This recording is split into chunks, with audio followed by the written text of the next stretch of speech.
Hey there, my name is Trent Commons. I graduated from the Mac program in 2015, and I went on the Uganda mission trip in either the summer of 2013 or 2014.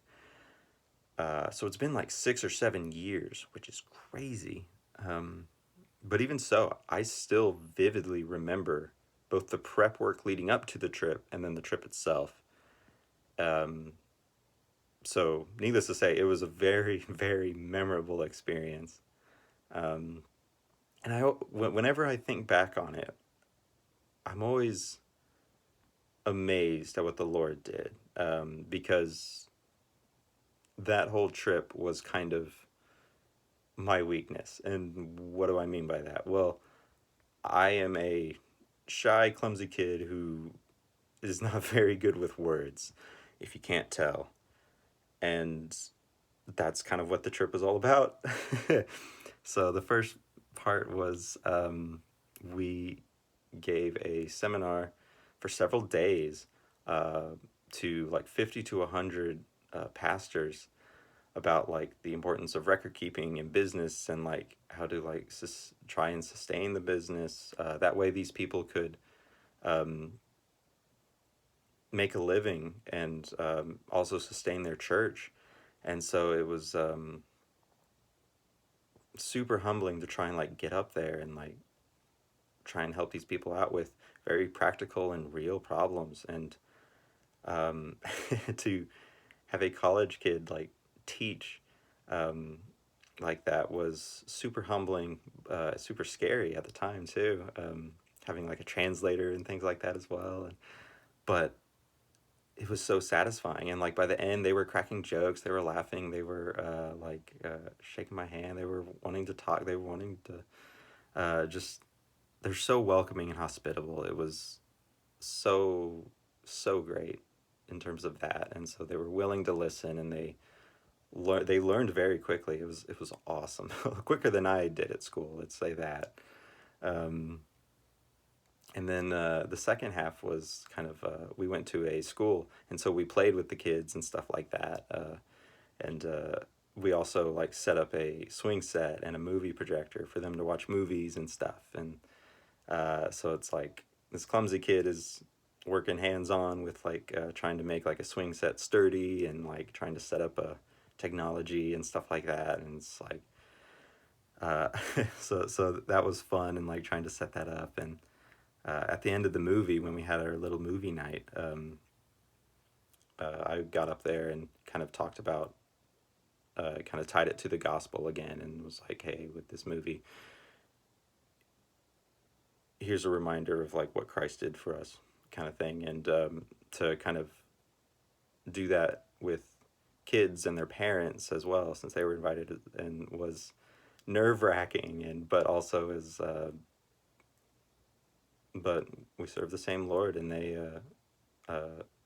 enjoyed both the movie. It was Prince of Egypt, by the way, so it was a great movie. They thoroughly enjoyed it. I thoroughly enjoyed it too. It's been a while anyway. Uh, the and so yeah, and so God used my weaknesses during that trip, and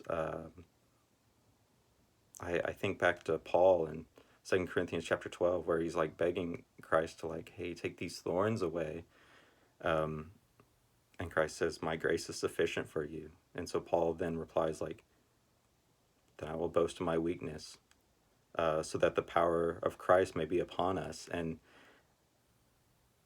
whenever I think back on the trip, I think of that, of like Christ used my weaknesses. I had no skill or right to be up there, but it had a powerful impact on me, and it made me remember that it's not I who do it, but Christ who dwells in me, and He's the one that will bring fruit from it. Um, and so it's both a humbling thing, and it also is a kind of a confidence thing of just like, He used me then, He can still use me now, even if it is in my weaknesses, kind of thing, especially so. Uh, and I still keep in touch with a few people.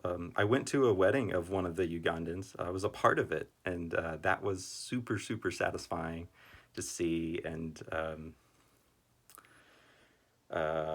one of them, a few years back, he ran a coffee business, and we went and saw his like coffee farm. And he contacted me on Facebook and was like, I just have a few questions on websites and stuff like that, just trying to set one up. And that was really cool that he remembered me, uh, and like was felt comfortable enough to ask about that. And then very recently, there were a husband and wife from Uganda that visited our church looking for a church home. And they met my dad first, and my dad called me over and was like, "Hey, they are from Uganda, from Kampala." And I still remember vividly that like some of the dialect of Lugandan, which is the well the dialect there, and so like hujambo, you say, is hello. You can follow that up with oliotia, which is how are you, and the way to reply to that is usually balunji, which is I'm good or I'm well. And it was just I talked with them and said hujambo because that's what came to mind. And I saw them smile and laugh and like kind of relax a little bit. And for them, it made them feel like home. They're still at our church. Obviously, haven't been able to see him, but I did see him 2 weeks ago. The wife got baptized, so that was really cool. Um, but like also just it kind of made me homesick a little bit. Of like, even though I was only in Uganda for 10 days, I was like, man, I kind of miss it. So it's just uh, you never know how the Lord will use you. And like if you were like me, where it's like I don't think I'm qualified, or I'm not a part, like I'm not able to do this. Uh, just remember that we should boast in our weakness, and Christ will definitely use that in ways you never thought possible. So go out there, um, go